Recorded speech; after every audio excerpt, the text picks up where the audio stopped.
Good morning, everybody. Good morning. I'm just making a note to myself so I don't forget to share something when we do Joy News. So I hope everyone is doing well. Good day, Mommy. It's good to see you. Good day, Lenora. Good day, Gladys.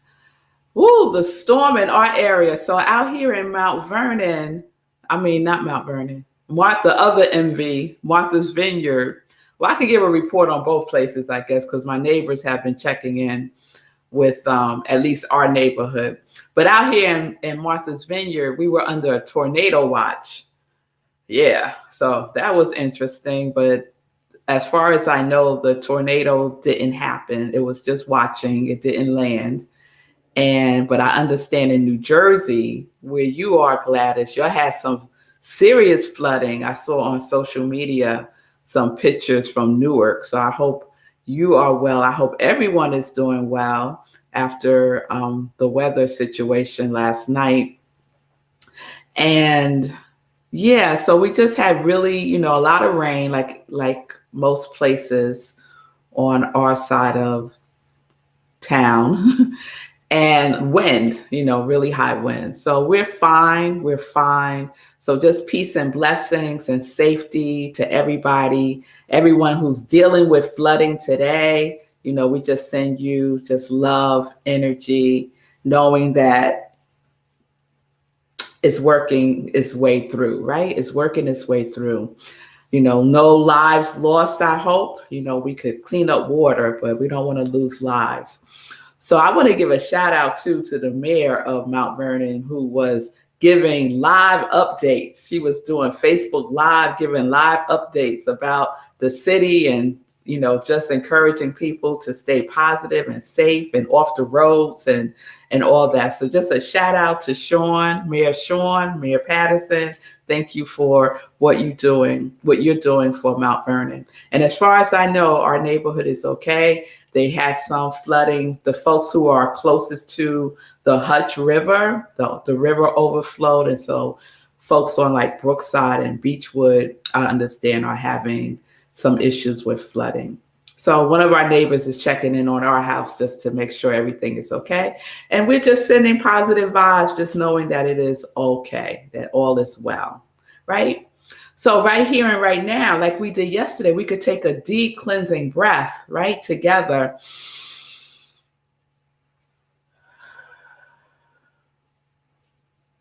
All is well. All is well right here and right now. If you are watching me on Morning Sip Live, all is well. All is well, right? All right, y'all. Thank you, Nan. Good day. It's good to see you. Thank you for thinking of us here on the island. We're good. We're good. Good day, Tim. Peace and blessings to you too. And Gladys, go girl and check on your basement. Go check on your basement. All right. All right, y'all. So, there's a parable in all of this too. There's parables in the weather, right? And it's the parable about control, right? A parable about control. Good day, Wasita. It's good to see you, right? What do we really control? The only thing we control is our mind, our consciousness, what we do, who we are being, how we show up, what we decide to do or don't do, right? Yes, Vanessa, I got the roll call. We have a family group text, and Vanessa sent out a check-in text this morning. So I responded, Vanessa, yes, yes, yes, yes, right? But what do we control? We control our consciousness. We control what we decide to focus on. Yes? So there's a parable in the weather, a parable in the weather. So the only thing that we really have control over, because we can't control the weather, we don't control the weather, right? Right? Mother Nature got that under control, right? Oh, yes. So we can control our response to the things that we cannot control. We can control our response to the things that we do not control. That is it, y'all. That is it. That is all that we can control. Your thinking and how you are being with yourself as you go through it, whatever it may be. Yes. And how you are relating to others as you go through it. That's it. So I think this leads perfectly into the parable that I want to share today. So yesterday I shared the parable of the two Helens. Remember yesterday? We had the harried Helen and we had the holy Helen. And I asked you, which one are you? Which one are you being?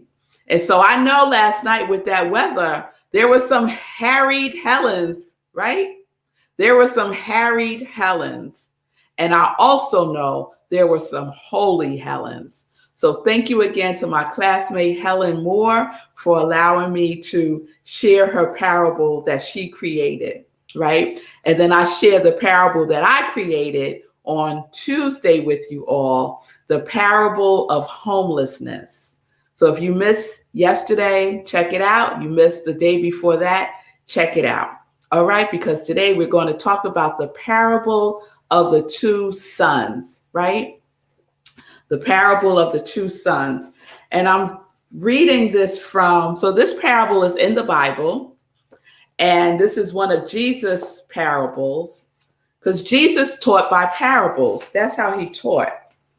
And they say there's about 55 parables by Jesus in the Bible. So this is just one of them. And it's in Matthew 21, verses 28 through 32. And I just want to remind us of what a parable is also. And I love Irvin Seal's definition of a parable. And I just want to shout out the book again, Learn to Live, a New Thought Interpretation of the Parables by Irvin Seal. Okay, and this is how he says, this is what he has to say about parables. Just a little bit, because he has a lot to say about parables, y'all. He says, parables help us to look at what we are doing, how we are being, and what we are thinking to support inner change and transform our lives. Okay? All right. The parable of the two sons. But what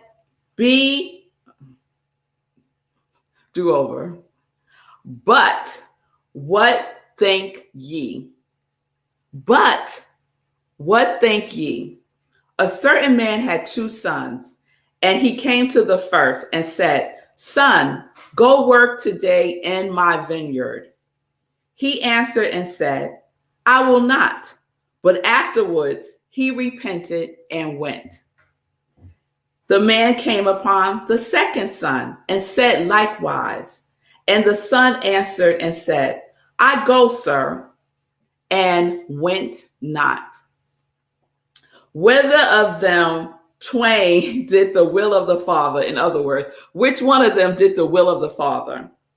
They say unto him, the first, right? They said the first did the will of the Father. But what did the first son do? The first son said he'll do it, and then he didn't, right? Jesus said unto them, verily I say unto you, that the publicans and the harlots go into the kingdom of God before you. For John came unto you in the way of righteousness, and ye believed him not. But the publicans and the harlots believed him. And ye, when ye had seen it, repented not afterwards, that ye might believe him. So what is this all about, right? What is this all about? It's all about doing what we say we're going to do, in a nutshell. Some of us say we're going to do something like the first son and don't do it. The second son said, I ain't doing that. I ain't going no vineyard, daddy, right? And then he recognized the error of his thinking and went, right? So who do you identify with? So yesterday I asked you, was it Harry Helen or Holy Helen? Is it son one who said he would do it and didn't? Or is it son 2 who said, I ain't doing that, but then he went ahead and did it? He realized and recognized that it was his to do. Which one are you?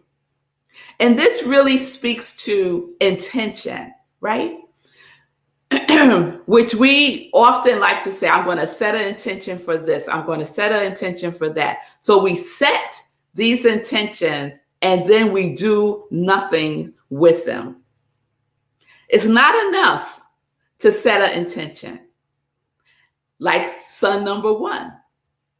He set an intention to go in the vineyard, right? When his father asked him to. But then he did nothing. He did not go. He took no action on what he said he would do. The second son said, I ain't doing it. And then recognized that it was within his control to change his thinking, right? That verse, Romans 12:2, speaks to this, right? To transform your mind, the renewing of our minds, right, is always at hand. We can always make that shift in consciousness, regardless of what we say. What action are we taking? What action are we taking? I wrote down that verse because I just love Romans 12:2. Do not conform to the patterns of this world, but be transformed by the renewing of your mind, right? Just think about the weather. The pattern of the world with the weather is the weather dictates what you're going to do, what you're not going to do. It dictates how your day going to be. It dictates how you feel, how you're not going to feel, right? The weather, y'all, the pattern of the world is wrapped around the patterns of the weather. Doesn't have to be so, because we can change our perspective about the weather, about what we're going to do, what we're not going to do, what action we're going to take, what action we're not going to take, because the weather is just doing what the weather does. It is in its purpose. It is. And it is demonstrating to us that we can be in our purpose too, regardless, right? So the son, I want to share something.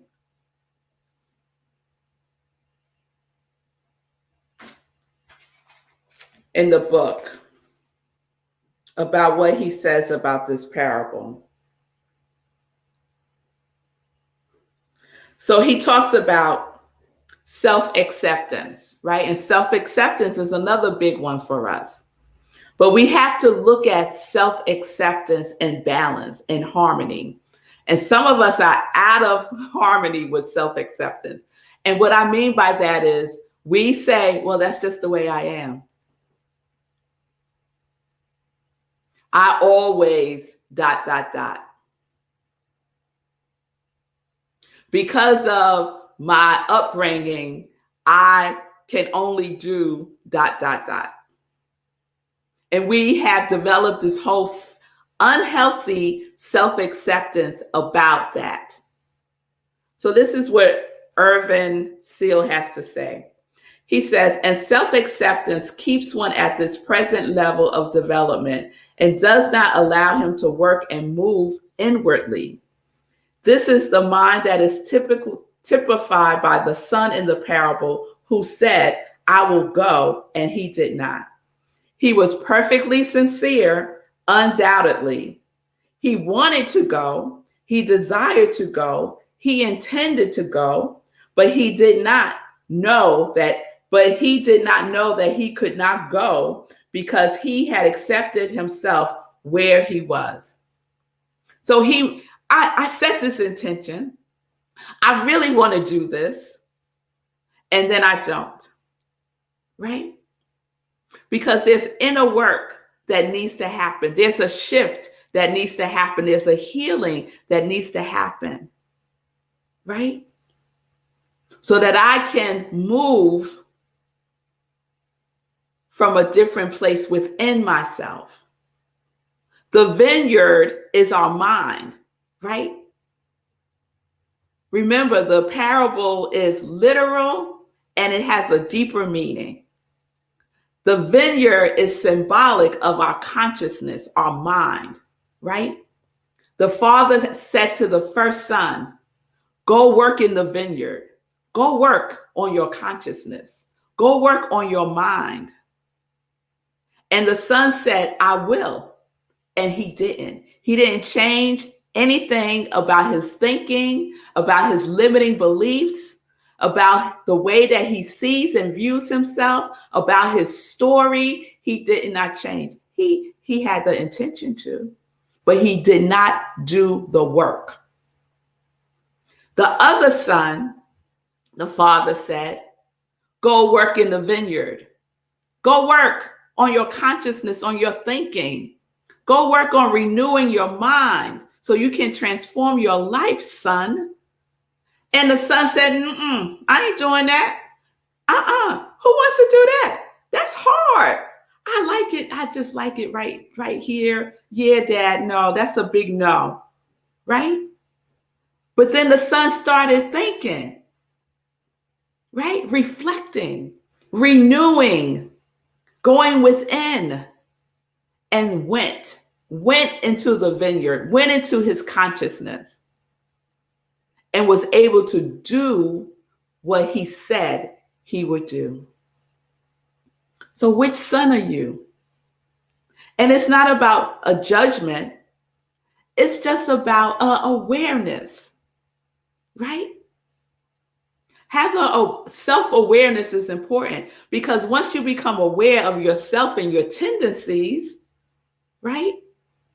Your habits, you can go into the vineyard and start to pick, right? Pick what's ripe and pick what's rotten so that you can plant the seeds that you want to see flourish. Yes? So are you willing to do the work? Are you willing to go into your consciousness within yourself and do the work? Not set an intention to do it. And when you set the intention, you're going to do it. It's not I'm setting the intention, period. I'm setting the intention and I am doing the work. I am doing what I said I will do. I am taking action. Yes, Bonnie, treat and move your feet. Yes, Ernest Holmes loved to say that. Treat and move your feet. In other words, it's not enough to just pray about it. You got to take action. You have to do your part. You have to do your part. So are you willing to do your part? Are you willing to do your part? And I just want to share one other thing, because this is one of my favorite parables, especially the way that the author explains and interprets it in this book.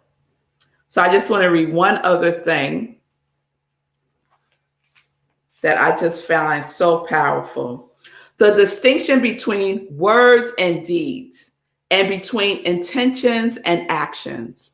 We must be careful to remember what the vineyard is, that it's a man's own mind, and that is the place where one ought to be at work.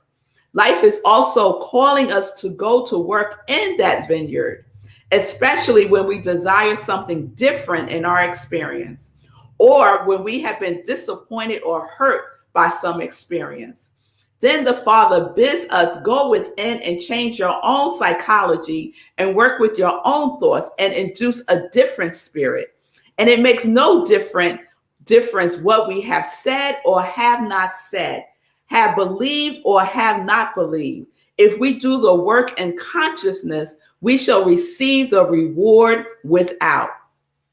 Lay out your vineyard, plant your project, imagine your goal, and change your consciousness. Change your consciousness. Go within.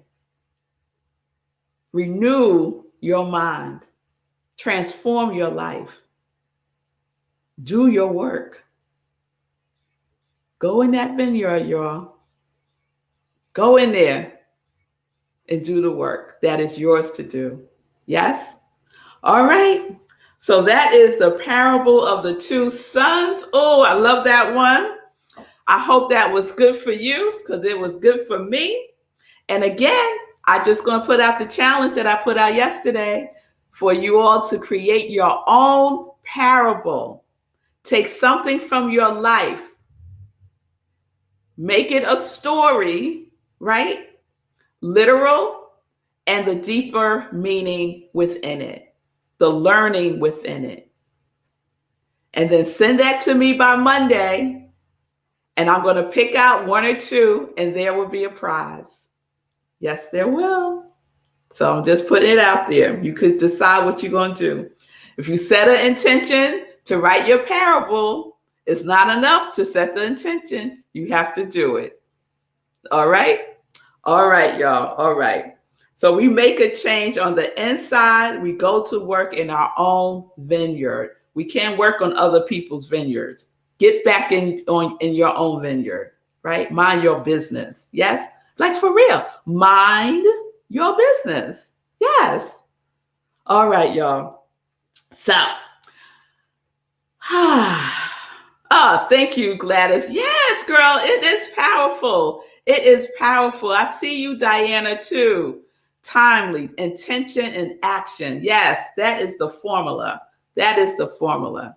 Yes, yes, yes. All right, y'all. All right. So it's time for some joy news. So let's get into some joy news. So, Sunday, Living Life in Joy, the other show that is all about expressing joy, right? And we express the joy by highlighting other people who are connected to their yes. So we have an amazing celebrity guest this Sunday, and our guest host is our very own Sekou Rice. He's holding it down for Rev Mel. Thank you, Sekou. And so please tune in 10:30 a.m. Eastern Time. It's going to be a wonderful, wonderful show. On Monday, September 6th, is our next meditation with the moon, 4 a.m. Eastern Time, right where you're watching me now. It is the new moon. We do a full spiritual practice, So please join me on the days that we do the meditation with the moon. We do not do a 10:30 sip. The 4 a.m. meditation with the moon is the morning sip, okay? After that, we go on to Zoom and we just fellowship with each other. We share about the meditation with the moon or anything we want to share. We just spend some time with each other. So please consider joining us on Monday at 4 a.m. And you could go back to bed afterwards. All right? All right. I forgot yesterday, so I'm just putting it out there now as a save the date for October. So the first Wednesday of the month, I do visioning, right? The life visioning process that was developed by Michael Bernard Beckwith. He has a book, Life Visioning Process, and it's all about catching God's idea for your life. And so the first Wednesday of every month, I facilitate a visioning process with Rockland CSL, where I am the spiritual director, but it's open to everyone. It's open for everyone. So within that, we focus on Rockland CSL. However, it's also a focus on you, right? So please join me. The next one is the first Wednesday of the month. And just know that every Wednesday, if you need an extra little in the middle of the month, in the middle of the week, every Wednesday at Rockland CSL, we have what we call a learning event. And it happens at 7 p.m. Eastern Time. You could go on our website, just click on Wednesday evening learning event, and you'll be in the Zoom room. So this Wednesday coming up next week, we focus on prayer. So it's led by one of our practitioners, and it's called Prayer Works because we know it does. And so you just come and you could share about prayer. You can make a prayer request, whatever it is that you need. It's centered in prayer, and it's a wonderful evening. It's about 45 minutes to an hour. So if you need a midweek pickup, please consider joining us on Wednesday evening at 7 p.m. Okay? All right. So let me check in with Sekou. Hey. What's up? Hey. Ooh, I got so much to say. I saw you writing. Yeah, oh man, I was taking notes. And it's so interesting because you didn't see my show today, but what you said here clarified what I was trying to say on my show. So we're in sync again. And so I got my parable. I got my parable from last night's experience. And it's funny because I said it in my show that last night I was in the train station working on my parable. I was reading the book that you just held up, and I was trying to figure out my parable without realizing the parable was happening around me in the moment. So I won't do the whole story, but the bottom line is I got caught out there in Ida last night, and I tried to take a train, but the trains were not a go. And ultimately, I decided to run home from where I was through the storm, and it was fascinating to see all the people who had decided to huddle up under awnings and scaffolding and just wait for circumstances to change. And you said earlier, weather determines what we're going to do. And I determined what I was going to do despite the weather. And I didn't see anyone else doing that in my trip home. I didn't see anyone else doing that. And the funny thing is, I had waited for the train for a while. And when I did the math, I didn't do the math until just now watching your show. But I waited for a train that never came for longer than it took for me to run home when I finally made the decision. It took me twice as long to sit and wait for circumstances to change than it took for me to take ownership of what I can do despite what's going on and get my behind home. Yes. So then there it is. There it is. Yes. You got to choose to do what you got to do despite what's going on. And you will be definitely in the minority, in the very small minority of people who are choosing to do what they can do when they can do it. Yes. Yes. Yes. Don't conform to the patterns of the world. Don't conform to the patterns of the world, right? But be transformed by the renewing of your mind. And we get to choose that in every single moment by moment. That's some good stuff. I can't wait to read your parable. Yes, yes. Now, I'm about to write it today. I'm ready now. My parable's done. I'm going to get the prize. I know what the rest of y'all doing. I'm going to get the prize. Yes, thank you, Sekou. So I hope that inspired you to get going on your parable. And what Sekou said is so important, right? It's your life, your story, right? Is what the parable, that's what makes it powerful, right?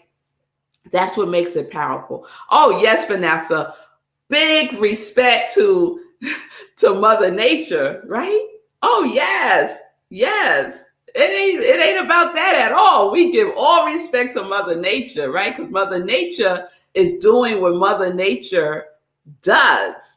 And Mother Nature is demonstrating to us that we can also do what is ours to do, right? Mother Nature's doing her business. We need to do our business. Oh, yes. Oh, Diana, my lesson is not to be caught up in the storm of circumstances or conditions. That's right, girl. That's right. And it's a lesson we can learn over and over again. Right? Oh, yes. Oh, yes. Oh, yes. All right, y'all. So I'm glad that this is resonating with you all. If you feel so moved, write your parable. Write your parable. All right. Last thing I want to say is I just want to give a shout out to New Thought Media Network. Please support the network. It's putting out beautiful, uplifting programming like Morning Sip, like the Be Your Own Hero show, like the Cosmic Prayer, like so many uplifting, inspiring programs. So please go to ntmedia.org and you can donate there. All right. I will see you tomorrow for the next parable. And it's another parable from someone who was also in that class that I mentioned and one of my very good friends. So yes. So tune in. I was thinking, like, what is tomorrow? Tomorrow is Friday. Okay. I'm getting it together, y'all. So join me tomorrow for Morning Sip. Have a wonderful day. Peace and blessings. Peace and justice. I'm living life in joy, connected to my yes.